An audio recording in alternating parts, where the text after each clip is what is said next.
Welcome to study family. Last వీడియోలో తొలి కాకతీయుల గురించి మనం డిస్కషన్ చేసుకున్నాం. ఈరోజు ఈ వీడియోలో మలి కాకతీయుల గురించి మనం ఈరోజు డిస్కషన్ చేసుకుందాం. ఈ మలి కాకతీయులనే స్వతంత్ర కాకతీయులు అని కూడా అంటారు. రుద్రదేవుడి పరిపాలన కాలం నుండే కాకతీయ పాలకులను గొప్ప కాకతీయ పాలకులు అని కూడా అంటారు. కళ్యాణి చాళుక్య రాజైనటువంటి 3వ సోమేశ్వరుడు మరణాంతరము రుద్రదేవుడు హన్మకొండలో పూర్తి స్వతంత్రాన్ని ప్రకటించుకొని పరిపాలన కొనసాగించాడు. రుద్రదేవుడి పరిపాలనా కాలం చూసినట్టయితే క్రీస్తు శకం 1158 నుంచి 1195 మధ్య కాలం వరకు ఉంటుంది. ఇతను రెండో ప్రోలరాజు మొదటి కుమారుడు. రెండో ప్రోలరాజుకు 2 కుమారులు ఉంటారు. మొదటి వ్యక్తి రుద్రదేవుడు అయితే రెండవ వ్యక్తి మహాదేవుడు. అయితే రుద్రదేవునికి వినయ విభూషణ అనే బిరుదు ఉంది అన్నమాట. ఇతని విజయాల గురించి హనుమకొండ శాసనం తెలియజేస్తుంది. ఈ హనుమకొండ శాసనాన్ని ఈ రుద్రదేవుడే వేయించాడు. ఇతను ఓరుగల్లులో స్థిరపడిన వారి కోసం పానుగంటివాడ అనే వీధిని నిర్మించాడు. రుద్రదేవుడు పల్నాటి యుద్ధంలో నలగామ రాజుకి కూడా సహాయం చేశారు. రుద్రదేవుడు నీతిసారం అనే సంస్కృత గ్రంథాన్ని కూడా రచించాడు.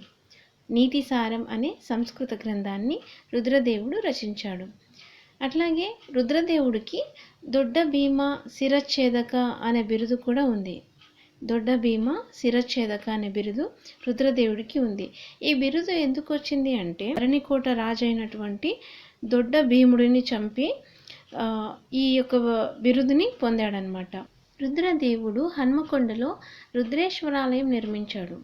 ఈ రుద్రేశ్వరాలయాన్ని 1000 స్తంభాల గుడి అని కూడా అంటారు.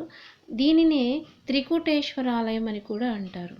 త్రికూటేశ్వరాలయము అంటే శివుడు విష్ణువు సూర్యుడు శివుడు విష్ణువు సూర్య దేవాలయాలు ఒక సమూహంగా ఒకే చోట ఉండటాన్ని త్రికూటం అని అంటారు. సో ఈ దేవాలయాన్ని రుద్రదేవుడు హన్మకొండలో నిర్మించాడు. ఓరుగల్లు పట్టణాన్ని కూడా పాక్షికంగా నిర్మించి రాజధానిని హనుమకొండ నుండి ఓరుగల్లుకి పాక్షికంగా మార్చాడనమాట.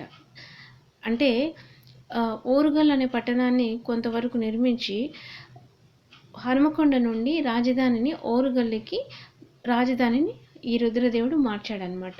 పూర్తిగా రాజధానిని హనుమకొండ నుండి ఓరుగల్లుకి మార్చింది ఎవరు అంటే గణపతి దేవుడు. రుద్రదేవుడు రుద్ర సముద్ర తటాకాన్ని తవ్వించాడు. తటాకం అంటే చెరువు అని అర్థము. రుద్రదేవుడు రుద్ర సముద్ర అనే తటాకాన్ని తవ్వించాడు. ఇది ఎందుకు అంటే రుద్రదేవుడు ఉదయచోడుడు అనే రాజు కుమార్తెను పద్మావతిని వివాహం చేసుకుంటాడు. ఆ సందర్భంగా రుద్ర సముద్ర తటాకము అనే చెరువును తవ్విస్తాడనమాట. రుద్రదేవుడికి అన్నాలదేవి అనే భార్య కూడా ఉంటుంది. ఈమె ద్రాక్షారామ శాసనం వేయించిందనమాట. ద్రాక్షారామ శాసనాన్ని ఇనంగాల బ్రహ్మిరెడ్డి కూడా వేయించారు. ఒకవేళ క్వశ్చన్స్లో మనకి ద్రాక్షారామ శాసనం ఎవరు వేయించారు అని అడిగితే మనము ఆప్షన్స్లో వెరిఫై చేసుకోవాలి. ఒకవేళ అన్నాలదేవి అని కానీ ఇనంగాల బ్రహ్మిరెడ్డి కానీ సో ఇలాంటి వ్యక్తుల పేర్లు ఆప్షన్స్లో ఉన్నాయా లేదా అని చెక్ చేసుకోవాలి. ఒకే క్వశ్చన్కి వీళ్ళ ఇద్దరి పేర్లు అయితే ఉండవు, ఎవరో ఒకరి నేమ్ అయితే ఇస్తారనమాట. అట్లా ఒకే ప్రాంతంలో ఎవరైనా శాసనాలు వేయించవచ్చు, రాజులు వేయించవచ్చు, రాజు యొక్క భార్యలు వేయించవచ్చు, లేకపోతే మంత్రులు వేయించవచ్చు, కవులు వేయించవచ్చు. ఒకే ప్రాంతంలో ఇలా ఎవరైనా వేయిస్తారు. మనం ఆప్షన్స్ వెరిఫై చేసుకొని ఆన్సర్ చేయాల్సి ఉంటుంది. రుద్రదేవుడి యొక్క రాజ్యంలో గంగాధరుడు అనే మహామంత్రి ఉంటారు. ఇతను ఏంటంటే రాజ్య విస్తరణలో భాగంగా రుద్రదేవుడికి సహకరించాడనమాట.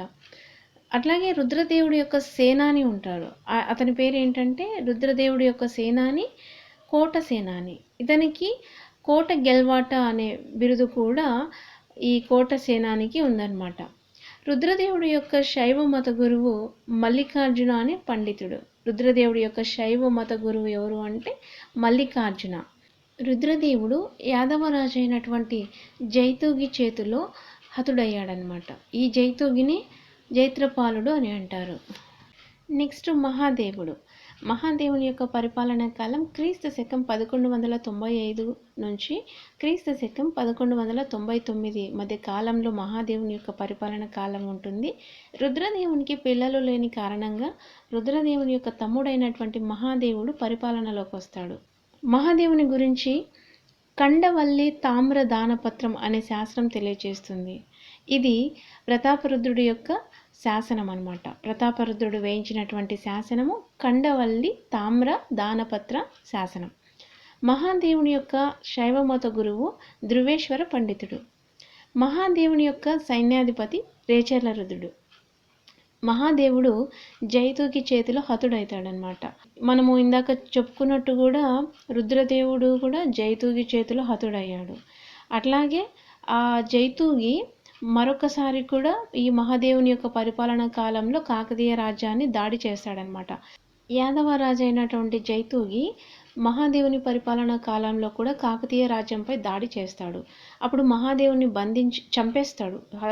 మహాదేవుణ్ణి జైతుగి చంపేసి మహాదేవుడికి ఒక కొడుకు, 2 కూతుర్లు ఉంటారు. కొడుకు వచ్చేసి గణపతి దేవుడు, కూతుర్లు వచ్చేసి మైలాంబ, కుదాంబిక, వీళ్ళిద్దరూ ఉంటారనమాట. అయితే తన వారసుడైనటువంటి గణపతి దేవుని కూడా చిన్నవాడిగా ఉంటాడు. ఆ చిన్నవాడైనటువంటి గణపతి దేవుని జైతుగి తన రాజ్యానికి తీసుకొని వెళ్తాడనమాట.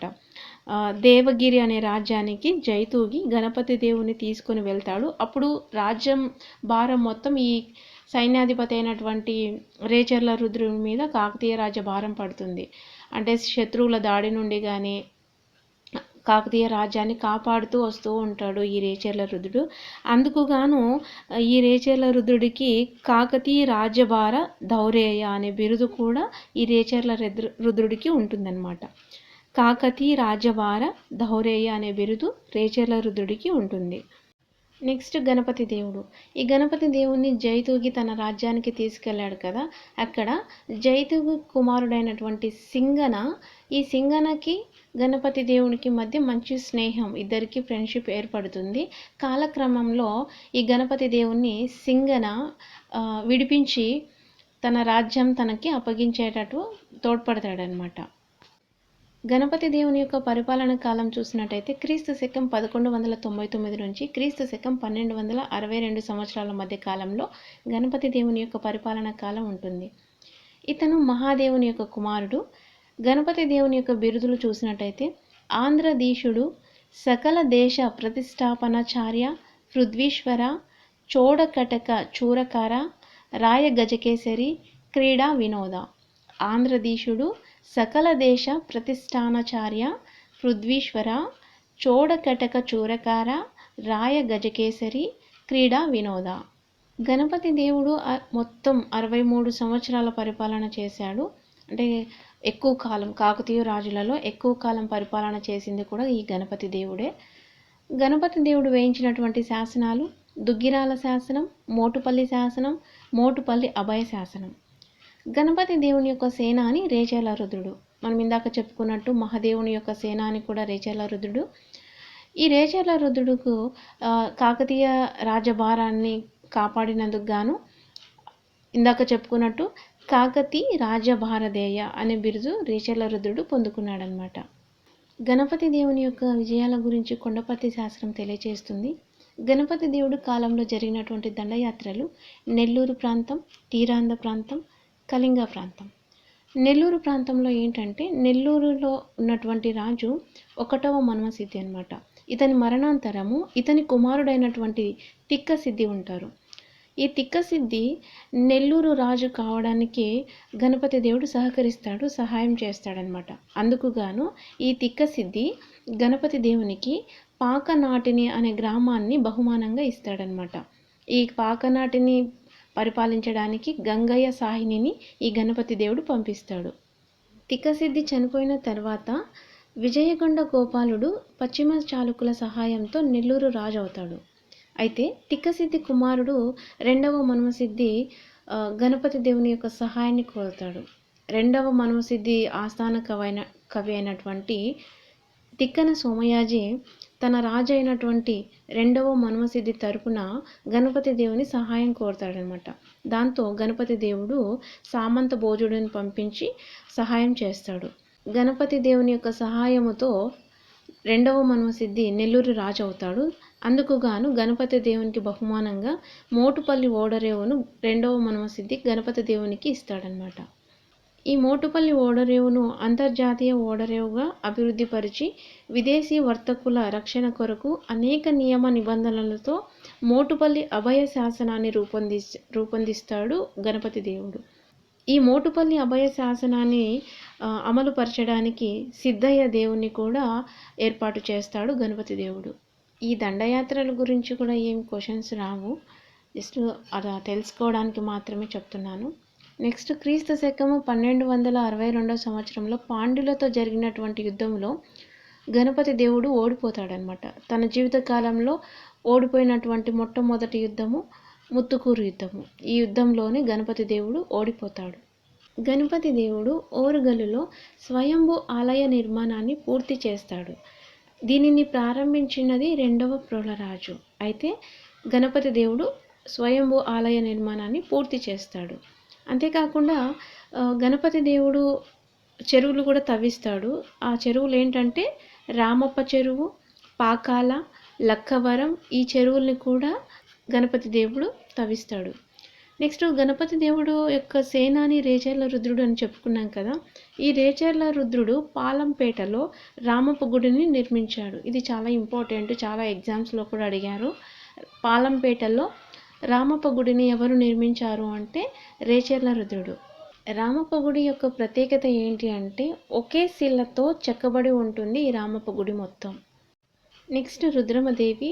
ఈమె పరిపాలనా కాలం చూసినట్టయితే క్రీస్తు శకం 1262 నుంచి క్రీస్తు శకం 1289 మధ్య కాలంలో రుద్రమదేవి యొక్క పరిపాలనా కాలం ఉంది.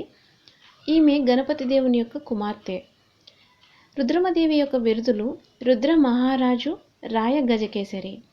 రుద్రమదేవి వేయించినటువంటి శాసనాలు బీదర్ కోట శాసనం, మల్కాపురం శాసనం, మందడం శాసనం, వెలగపూడి శాసనం. దక్షిణ భారతదేశంలో తొలి మహిళా పాలకురాలు రుద్రమదేవి. రుద్రమదేవి యొక్క సింహాసనం అధిష్టానం గురించి త్రిపురాంతక శాసనం, దుర్గి శాసనం, మల్కాపురం శాసనం, మోటుపల్లి శాసనం తెలియజేస్తున్నాయి. అంటే దక్షిణ భారతదేశంలోనే తొలి మహిళా పాలకురాలు రుద్రమదేవి కావున అందువల్ల ఒక మహిళ సింహాసనాన్ని అధిష్ఠించడాన్ని అక్కడ ఉన్నటువంటి వ్యక్తులు వ్యతిరేకిస్తారనమాట. రుద్రమదేవి సింహాసనం అధిష్ఠించడానికి సహకరించిన వ్యక్తులు కూడా కొంతమంది ఉన్నారు. వారిలో కాయస్థ అంబదేవుడు, కాయస్థ గంగయ్య సాహిని, జన్నిగ దేవుడు, త్రిపురారి, అమ్మదేవుడు, వీళ్ళందరూ కూడా రుద్రమదేవి యొక్క సింహాసనం అధిష్ఠించడానికి వీళ్ళు సహకరిస్తారనమాట. వ్యతిరేకించిన వారు హరిహర దేవుడు, మురారి దేవుడు. వీళ్ళు ఏంటంటే ఈమె యొక్క రుద్రమదేవి యొక్క సవితి సోదరులు అనమాట. వీళ్ళు వ్యతిరేకిస్తారు. రుద్రమదేవి సేవన వంశానికి చెందినటువంటి యాదవరాజు అయినటువంటి మహాదేవుడిని ఓడించి రాయ గజకేసరి అనే బిరుదు పొందింది. ఈ బిరుదు పొందినట్టుగా ప్రతాపరుద్ర చరిత్ర, మల్కాపురం శాసనం, బీదర్ శాసనాలు కూడా తెలియజేస్తున్నాయి. రుద్రమదేవి విజయానికి గుర్తుగా వరాహ లాంఛనంతో వేసినటువంటి నాణెములు రాచపట్టణంలో లభ్యమయ్యాయి. రుద్రమదేవి పరిపాలనా కాలంలో కాకతీయ రాజ్యాన్ని సందర్శించినటువంటి ఇటలీ యాత్రికుడు మార్కో పోలో. రుద్రమదేవి మంత్రి గంగాధరుడు. రుద్రమదేవి దండయాత్రలు చూసినట్టయితే కళింగ ప్రాంతం, నెల్లూరు ప్రాంతం, దేవగిరి ప్రాంతం, కడప ప్రాంతం. దేవగిరి ప్రాంతంలో ఏంటంటే యాదవ రాజైనటువంటి సేవన మహాదేవుడు రుద్రమదేవితో ఒప్పందం కుదుర్చుకుంటాడు. శాంతి ఒప్పందం అన్నమాట. ఓడిపోయి శాంతి ఒప్పందం కుదుర్చుకొని నష్టపరిహారంగా 1,000,000 సువర్ణాలను రుద్రమదేవికి సమర్పిస్తాడనమాట. ఇలా 1,000,000 సువర్ణాలను రుద్రమదేవికి సమర్పించినట్టుగా విద్యానాథుడు రచించినటువంటి ప్రతాపరుద్ర యశోభూషణం అనే గ్రంథంలో రాయబడి ఉంది. గణపతి దేవుని కాలంలో రుద్రమదేవి నాయంకర వ్యవస్థను ప్రారంభించింది. నాయంకర వ్యవస్థ అంటే ఒక గ్రామానికి కానీ లేదా ఒక మండలానికి కానీ పెద్దగా ఉంటారు కదా, వాళ్ళని నాయంకరులు అని అంటారన్నమాట. ఆ గ్రామం కానీ ఆ మండలం కానీ వీరి చేతుల్లోనే ఉంటుంది, వీరే పరిపాలన కొనసాగిస్తూ ఉంటారు. ఈ విధంగా నాయంకర వ్యవస్థను గణపతి దేవుని యొక్క కాలంలో రుద్రమదేవి ప్రారంభించిందనమాట. రుద్రమదేవి మంత్రి గంగాధరుడు హన్మకొండలో ప్రసన్న కేశవాలయంను నిర్మించాడు. ప్రసన్న కేశవ ఆలయాన్ని గంగాధరుడు హన్మకొండలో నిర్మించాడనమాట. రుద్రమదేవి కాయస్థ అంబదేవుడి చేత హతమార్చబడుతుంది. రుద్రమదేవి మరణం గురించి చందుపట్ల శాసనం తెలియజేస్తుంది. ఈ కాయస్థ అంబదేవుడు ఏంటంటే మొదట్లో రుద్రమదేవి సింహాసనం అధిష్ఠించే సమయంలో ఈ అంబదేవుడు రుద్రమదేవికి సహాయం చేస్తాడు, సహకరిస్తాడు. కానీ ఈ అంబదేవుడు సామంతరాజు నుండి స్వతంత్ర రాజుగా మారిన తర్వాత, స్వతంత్రాన్ని ప్రకటించుకొని రాజుగా మారిన తర్వాత రుద్రమదేవి మీదికి యుద్ధానికి వస్తాడనమాట. వ్యతిరేకంగా యుద్ధానికి వస్తాడు. అప్పుడు ఆ యుద్ధంలో ఈ రుద్రమదేవికి అంబదేవుడికి జరిగిన యుద్ధంలో రుద్రమదేవి చనిపోతుంది. ఈ రుద్రమదేవి మరణం గురించి చందుపట్ల శాస్త్రం తెలియచేస్తుంది. నెక్స్ట్ రెండవ ప్రతాపరుద్రుడు. ఇతను ఎవరు అంటే రుద్రమదేవి యొక్క మనుమడు. రుద్రమదేవికి కుమారులు లేరు, 2 కుమార్తెలు ఉంటారు. అందులో మొదటి కుమార్తె యొక్క కుమారుడే ఈ రెండవ ప్రతాపరుద్రుడు. ఈ రెండవ ప్రతాపరుద్రుడిని రుద్రమదేవి దత్తత తీసుకొని తన వారసుడిగా ప్రకటించుకుంటుంది. రెండవ ప్రతాపరుద్రుని యొక్క పరిపాలన కాలం చూసినట్టయితే క్రీస్తు శకం 1289 నుంచి క్రీస్తు శకం 1323 మధ్య కాలంలో ఈ రెండవ ప్రతాపరుద్రుని కాలం ఉందన్నమాట. రెండవ ప్రతాపరుద్రుని యొక్క బిరుదు కుమార రుద్రదేవ. ఇతని కాలంలోనే ఢిల్లీ సుల్తాన్ల యొక్క దండయాత్రలు అధికమయ్యాయి. రెండవ ప్రతాపరుద్రుడు రుద్రమదేవి ప్రవేశపెట్టినటువంటి న్యాయంకర వ్యవస్థను పటిష్టం చేశాడు, అంటే బలపరిచాడనమాట. ఇతని కాలంలో 77 మంది నాయంకరులు ఉండేవారు. రెండవ ప్రతాపరుద్రుని యొక్క సమకాలికులు సమ్మక్క సారలమ్మ. వీరెందుకు సమకాలికులు అంటే మేడారం ప్రాంతంలో గిరిజన గ్రామాల నుంచి పన్నులు వసూలు చేసి రెండవ ప్రతాపరుద్రుడికి చెల్లించేవారనమాట. అయితే ఆ కాలంలో మేడారంలో కరువు సంభవించిన కారణంగా ప్రజలు పన్ను చెల్లించలేకపోయారు. అందుకుగాను ఈ ప్రతాపరుద్రుడు వాళ్ళని అర్థం చేసుకోకుండా పన్ను కట్టాల్సిందే అన్నట్టుగా బలవంతం చేశారు. సో ఈ పోరాటాలలోనే ఈ సమ్మక్క సారలమ్మలు రెండవ ప్రతాపరుద్రుడికి సమకాలికులుగా మారారు. రెండవ ప్రతాపరుద్రుని కాలంలో మాచలదేవి అనే కళాకారిణి ఉండేది. ఈమె ఏంటంటే వరంగల్లో చిత్రకళా కేంద్రాన్ని ఏర్పాటు చేసింది. తర్వాత రెండవ ప్రతాపరుద్రుని కాలంలోనే ఢిల్లీ సుల్తాన్ల దండయాత్రలు అధికమయ్యాయని చెప్పుకున్నాం కదా. ఈ దండయాత్రలోనే భాగంగా మహమ్మద్ బిన్ తుగ్లక్ రెండవ ప్రతాపరుద్రుని బంధించి ఢిల్లీకి తీసుకెళ్తున్నారనమాట. ఇలా తీసుకెళ్లే మార్గ మధ్యమంలో సైనికులు ఉంటారు కదా, ఆ యొక్క మహమ్మద్ బిన్ తుగ్లక్ వారి యొక్క సైనికులు రాజైనటువంటి ఈ రెండవ ప్రతాపరుద్రుని అవమానంగా మాట్లాడేవారనమాట. ఈ అవమానం భరించలేక ఈ రెండవ ప్రతాపరుద్రుడు నర్మదా నదిలో దూకి ఆత్మహత్య చేసుకుంటాడు. ఈ ఆత్మహత్య గురించి ప్రోలయ నాయకుడు వేయించినటువంటి విలాస తామ్ర శాసనంలోను, రెడ్డి రాణి అనతల్లి వేయించినటువంటి కలువ చెరువు శాసనంలో కూడా ప్రస్తావించబడింది. గైస్, ఈ వీడియో మీకు నచ్చినట్లయితే షేర్ చేయండి, లైక్ చేయండి. స్టడీ ఫ్యామిలీ అనే మన యూట్యూబ్ ఛానల్ని కూడా సబ్స్క్రైబ్ చేసుకోండి. Thank you for watching.